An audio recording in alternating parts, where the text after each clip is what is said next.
Breaking right now, a Livingston County judge will not dismiss the case against State Representative Jewell Jones. Defense attorneys filed a motion to dismiss charges for what they're calling an unlawful arrest. The judge disagreed, arguing the evidence showed the arrest was lawful.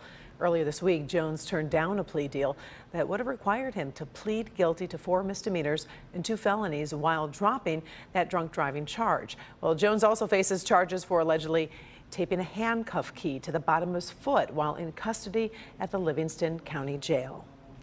A Davison man found guilty of poisoning his wife's cereal and killing her has been sentenced to life in prison.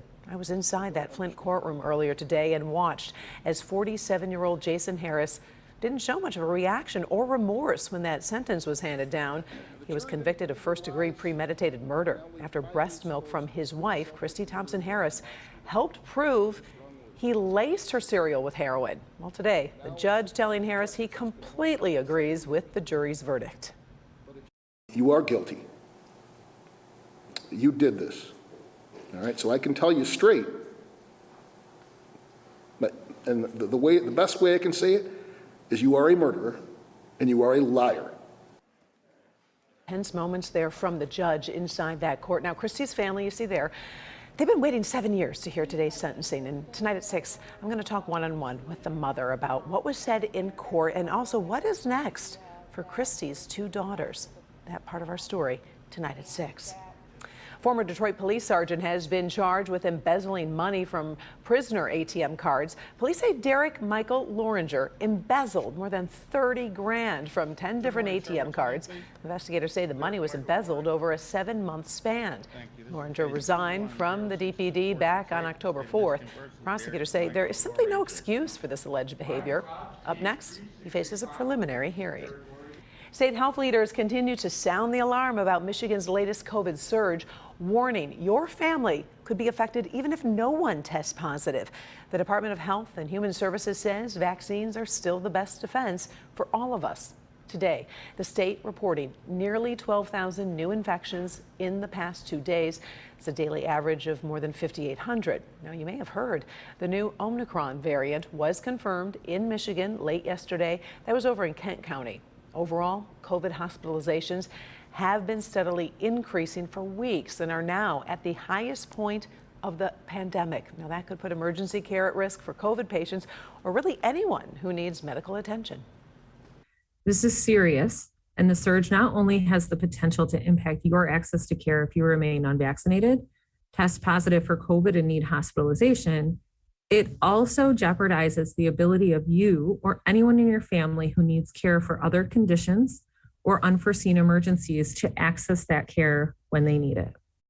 The state is reporting 235 additional deaths linked to the coronavirus, pushing Michigan's total above 25,000 since the pandemic began.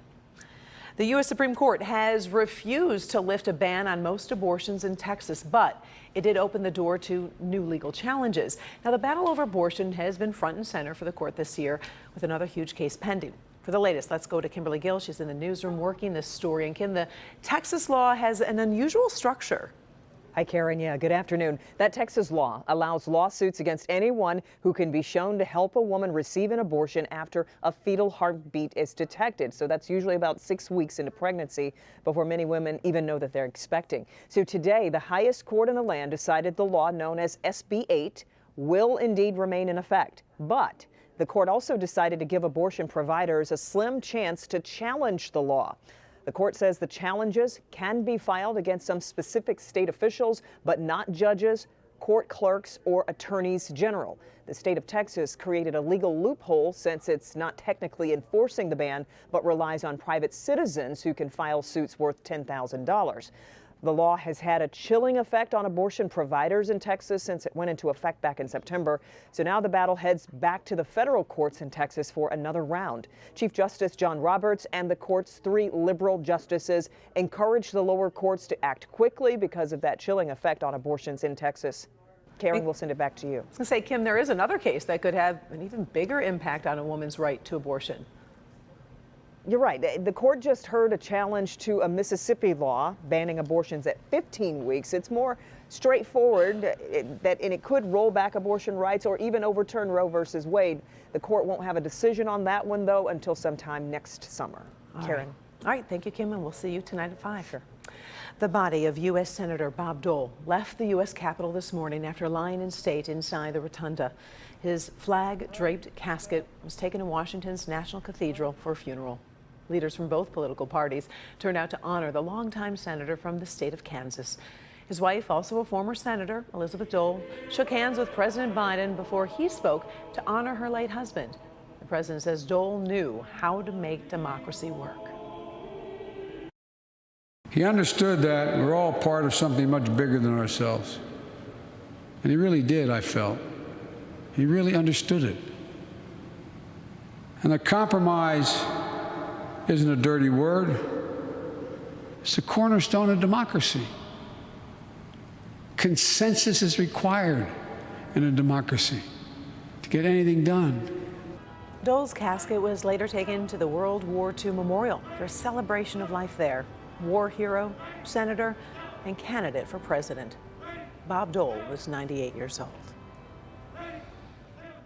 It's a dream come true for a local nonprofit as it receives national exposure in a new ad campaign. You might recognize one of the women in the car commercial. We've done several stories with her here first at 4. Well, Paula Tutman is talking about the pride and the passion driving all-American success stories from beneath a single roof in Inkster. I'm inside the Zaman International Workforce Kitchen, and it would be easy to say that this is where the magic happens as they launch a brand new line of online cookies. But when you just walk outside these doors, then you find that there is an industrial sewing school, and right here, a culinary school. And what you realize is beneath the roof of this warehouse, there is an evolving city of hope and help. Driving the narrative and the success, founder and CEO Najah Bazi pulls into the parking lot in her Subaru. As a CNN hero, the auto company gave her nonprofit, Zaman International, $50,000 and then put her mission and some of her graduates into a commercial. No one signs up to be poor. No one wants to be born into poverty. The CNN campaign altogether, we're able to raise over $300,000, which we were able to leverage our influence and build out our dream here. She leases because she supports the companies that are supporting her mission to eradicate poverty and suffering and to pave the road to success through education and training. So what's happening here, this is our commercial kitchen that produces product to market. Our clients are trained in our culinary arts program and then they're employed here at a living wage. Carly lost her home and her way during last year's wildfires in California. She migrated back to her home state of Michigan with her 2 children without a plan or options until she was introduced to the Zaman International Culinary Program. I feel very empowered being here, the support here. It's a complete family atmosphere here. Yolanda was doing janitorial work with no real future, just lots of messy work and low pay. In just 6 months, she's now making a living wage, supporting her son, and her biggest plan is to support the organization that changed her life. A year from now, I want to have my name on the platinum donors one day just to give back to where I came from. Both women are working, feeling good about themselves, and can bask in the attention of a national commercial and a network news operation that is paving more roads for Zaman, which believes in one human family. Paula Tutman, Local 4.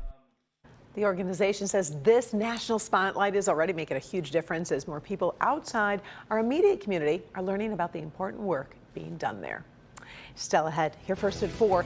It's amazing what a few huge wins can do for your reputation. Someone's making college football history, and a criminal case that involves charges of trespassing and an alleged connection to aliens from outer space.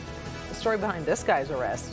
But first, an American promise. How the United States convinced a British court WikiLeaks founder Julian Assange should be brought here to face criminal charges.